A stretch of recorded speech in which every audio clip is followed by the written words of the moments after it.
dependencia nos ayuda a entender las especificidades en América Latina?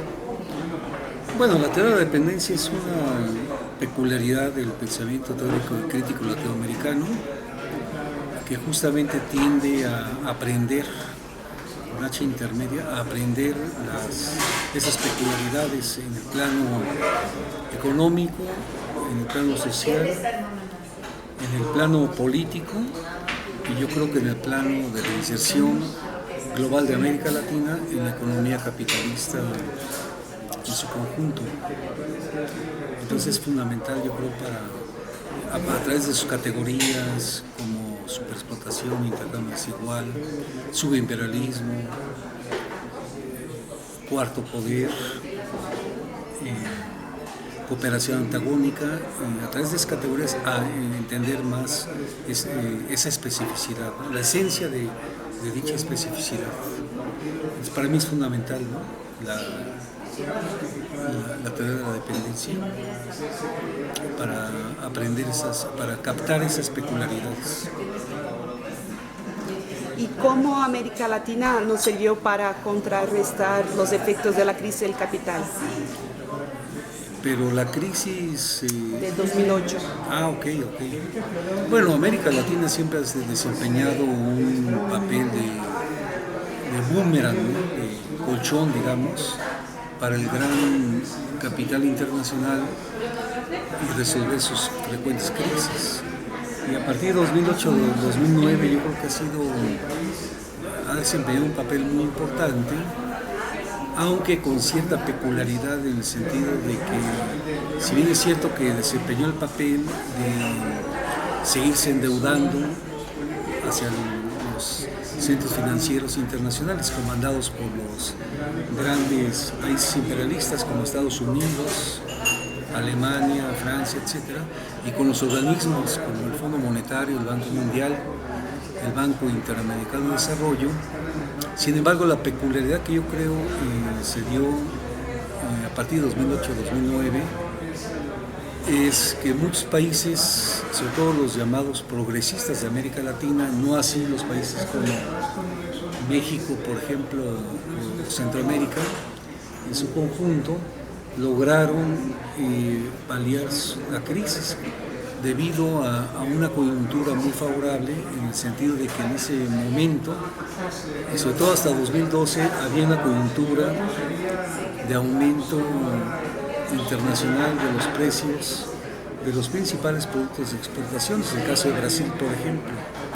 Y el segundo elemento, en que países como Brasil, Argentina, sobre todo el cono sur, digamos, en ese momento, estaba más articulado con una potencia expansiva que estaba creciendo muy fuerte, como es el caso de China. Mientras que, por ejemplo, México nos desplomamos debido a nuestra cuasi absoluta dependencia de la economía imperialista de Estados Unidos, al grado que en 2009 México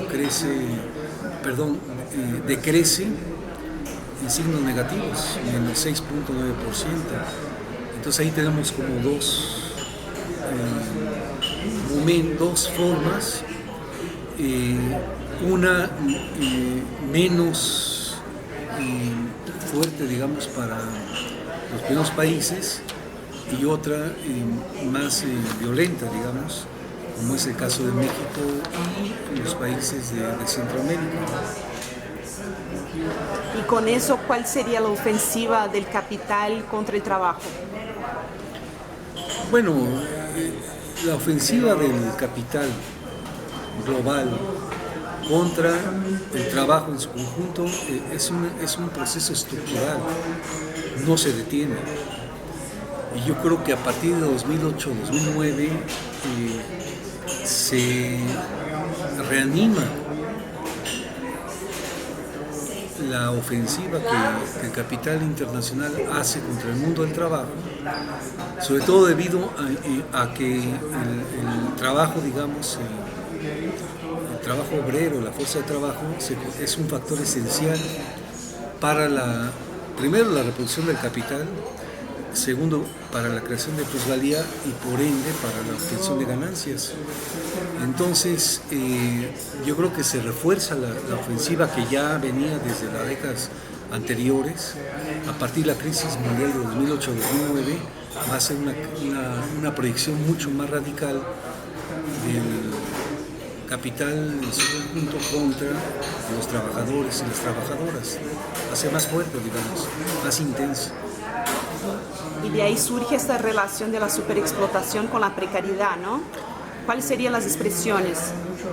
Bueno, la precariedad del trabajo es congénita al trabajo asalariado. Eso está en la obra de Marx, ¿no?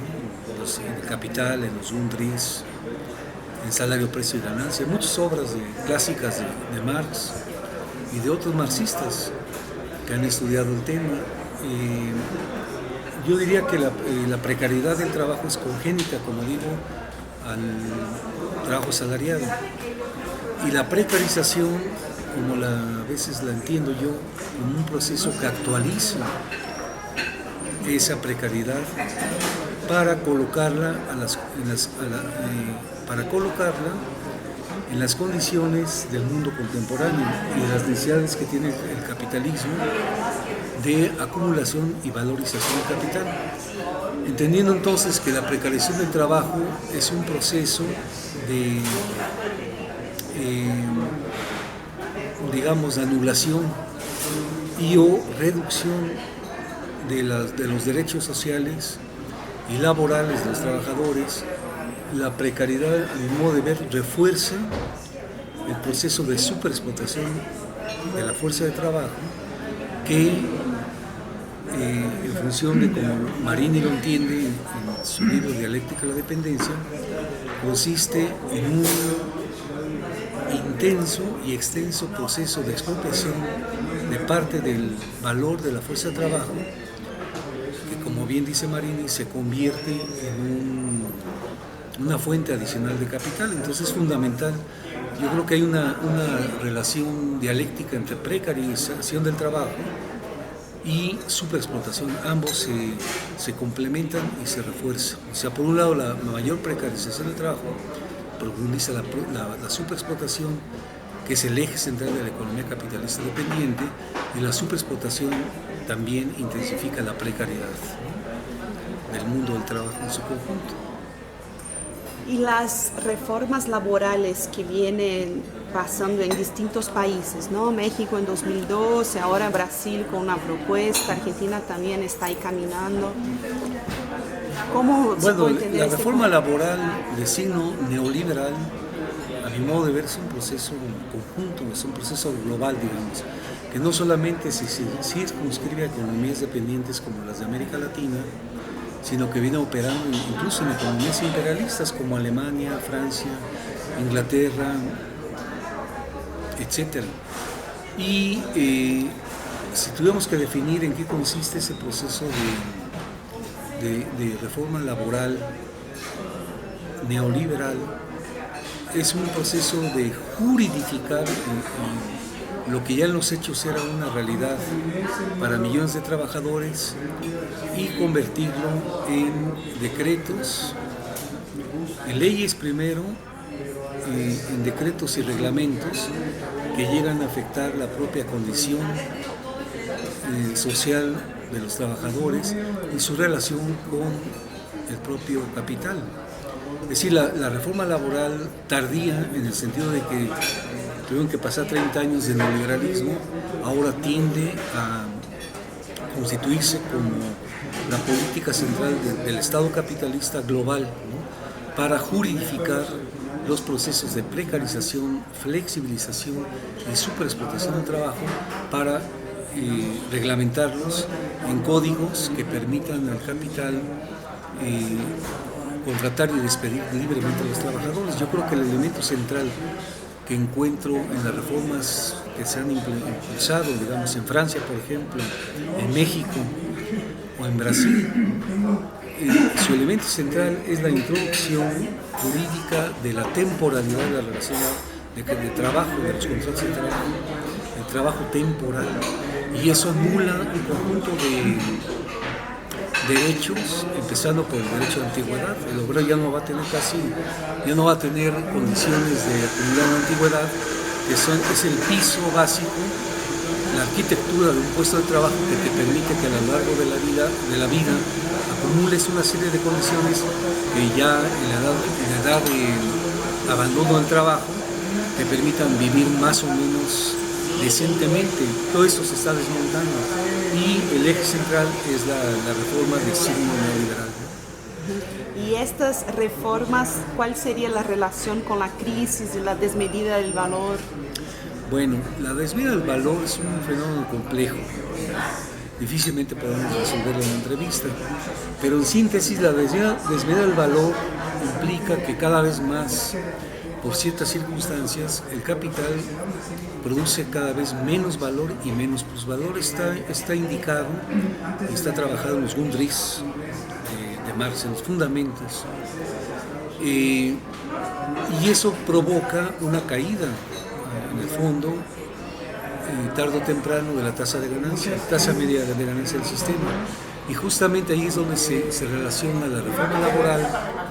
¿Me decían la reforma laboral o la precariedad? La reforma laboral. La reforma laboral, porque la reforma laboral tiende a codificar, a sistematizar y aplicar en la práctica ese conjunto de elementos que provocan que el obrero sea expropiado de sus condiciones de vida y de trabajo en virtud de que hay una caída de la tasa de ganancia, y de esa manera el capital logra resarcir dicha caída a partir ahora cada vez más en función de una expropiación de las condiciones que constituyen el valor de la fuerza de trabajo. Es decir, se arrebata se expropia, es la palabra, parte de ese fondo de consumo, justamente porque la contrapartida de la desmedida del valor es que el capital produce cada vez menos valor en términos de plusvalía absoluta, de plusvalía relativa, y recurre cada vez más a esta forma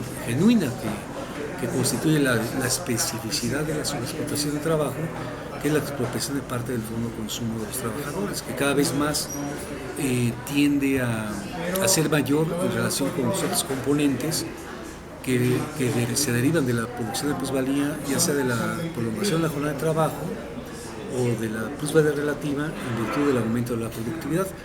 Como te digo, es un tema complejo, pero yo creo que hay una relación cada vez más orgánica entre la desmedida del valor, que implica menores tasas de plusvalía, menor tasa de ganancia y mayor expropiación del valor de la fuerza de trabajo por parte del capital. Eso sería, pues muchas gracias. Estamos en estos temas, ¿no? Investigando. Sí. Gracias.